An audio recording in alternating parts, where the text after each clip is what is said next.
Hey, you guys, it's Josh Vision, and I'm here to give my Vikings Season 5B Episode 17 review. So, we begin this episode, you guys, with Alfred attending his brother Aethelred's funeral. And as you know from last week, Judith was responsible for his death via poison drink. So, when Alfred finds this out, he's pissed off, obviously, throwing crap and all that. And Judith says, listen, you have to act as a king. You can't be acting like a mere common human being. You have to do things which you wouldn't normally do under certain circumstances in order to keep things in order, from what I remember what she said. So after that, I believe we went back to the whole Bjorn and Harald thing.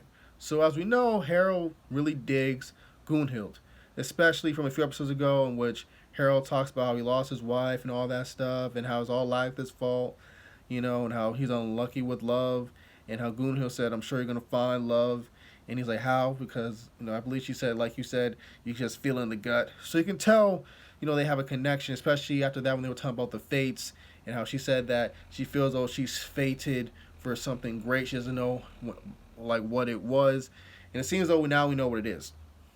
Not only is she a really good warrior, it seems as though she's destined to be in this love triangle in regards to Harald and Bjorn.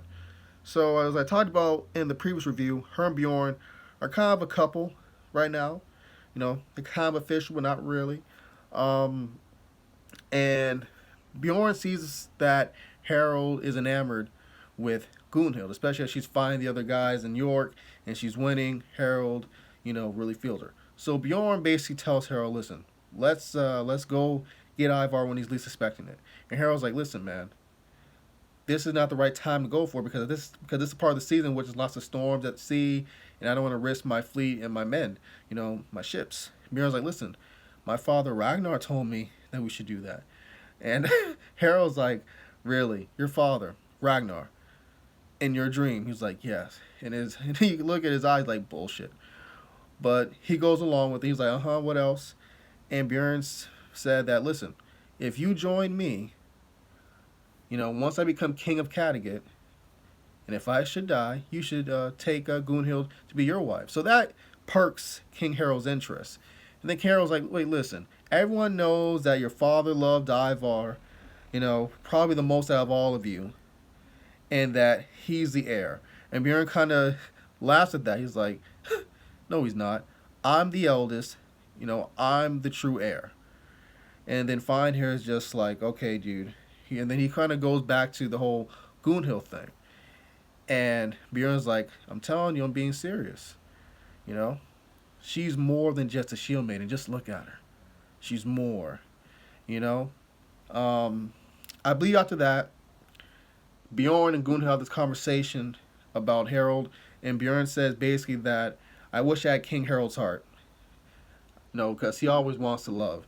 And Bjorn admits that he's afraid to love, despite the fact that he's been with many women. I think he claims that he doesn't think he's ever been in love, and at the same time, that he has been in love. I don't know, man, because I feel as though he's been in love quite a few times. I just feel as though the situations just kind of screwed him over. I think he was in love with his first love, but she left us. She got scarred during battle. I think he did love Torvi. I just think it just ran its course. So that whole scene was just very interesting, because I do not know where Gunhild is really coming from. One side of me feels as though she's being genuine, but I feel as though she has these two powerful dudes. These two powerful dudes in both Bjorn and Harald. You got the famous son of Ragnar Lothbrok, who's probably more famous than Ragnar at this point, and you got King Harald. And with her conversation after the scene, in which she tells King Harald that she still aspires to be the queen of all Norway, because I believe episodes beforehand, King Harald told her that he wants to be the king of all Norway. So it seems as though, like I mentioned before, it's like a love triangle. I think she could possibly love these guys. At the same time, I feel as though she's sort of making her options open. I don't know. I don't know if it's really a feelings thing. I think it's more of an attraction to their power, than feelings. And she's just being very pragmatic about it. in regards to Ivar and Visick. So, Ivar has this really good speech where he talks about how, listen, I know y'all, some of y'all, been talking about me, saying I'm this, I'm that, I'm, I have too much power, but this isn't like the times of my father. You know what I mean? In which he knew everyone. He was willing to share power with people. He said, Kattegat is now a very important trading station. And I was given his sacred armband. So he gave me the responsibility to be the one, the leader, to take care of all of you. My father did, and Odin. So I'm the one that's going to take all the responsibility. It's best for me to be in charge. And as we all know, Ivar is very charismatic. He's very intelligent, and he knows how to say the right things to get the people on his side. Well, the people that he needs to be on his side. Even his enemies. So Visick and his girlfriend's watching this, and Ivar is he's just so good. Such a great, charismatic, talker. So after this, Ivar basically creeps up on Visick and his girlfriend post-sex, while they're sleeping. And Visick, could feel him coming. So right when Visick leaped up from his bed, he was face to face with Ivar just like this. So Ivar says to Visick, listen, man, I need you to go to King Olaf and basically tell him we really need this alliance. Make sure it's a done deal so we can go attack Kattegat. Kattegat, what the freak? We could go, attack like Bjorn and company or like Alfred, something like that, in the spring. And Vince was like, well, if I don't want to go. And I was like, well, if you don't go, what's your name? He asked the girl name. She said Thora. He said, well, I'll make sure to burn her.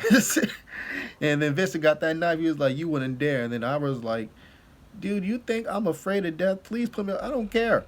It's like once again, Ivar just gets turned on by violence and death. He's just like, come on, I don't care. You can try. You know what I mean? So Visick ultimately agrees, and he just tells Thor to watch her back. So we have this interesting scene between Ivar and Freydis. As we know, Freydis has been really pumping up Ivar, making him really think he's a god, really supporting Ivar's violent tendencies. So when she says, don't you think it's better to be loved than feared, that's what kind of caught me off guard. Because in a way, Freydis has really been the one responsible for Ivar really becoming a tyrant. You know what I mean? Because she's, like I said before, she's the one really soothed, saying all this crap to Ivar, made him think he's a god, special, and all that crap. You know what I mean? So, as we know from the whole Ragnar situation, Ragnar told Ivar that you had to be ruthless and fearless. And that if Ivar ever tries to be happy or just be nice, it would make him a target and people would try to take advantage of him or kill him. So, Ivar's mentality is, I have to be ruthless, I have to be fearless. I have to. This is the only way I can maintain power over my people. But then again, he does contemplate it, you know what I mean, the concept of being loved by his people. It's like he wants both, but due to his experiences, you know what I mean, and the horrible life he had as a cripple, and just the anger and the frustration and all that stuff, you know, that made him who he is, it's kind of hard. It's like he's straddling both lines. You know what I mean?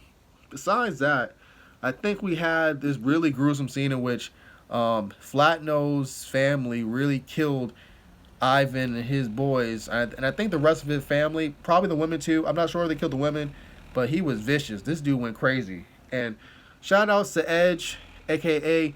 Adam Copeland, the guy that played Edge for WWE, the great wrestler. He did an amazing acting job. This dude went total, psycho. When he was killing this dude, singing them Viking hymns, it was crazy. I loved every moment of it.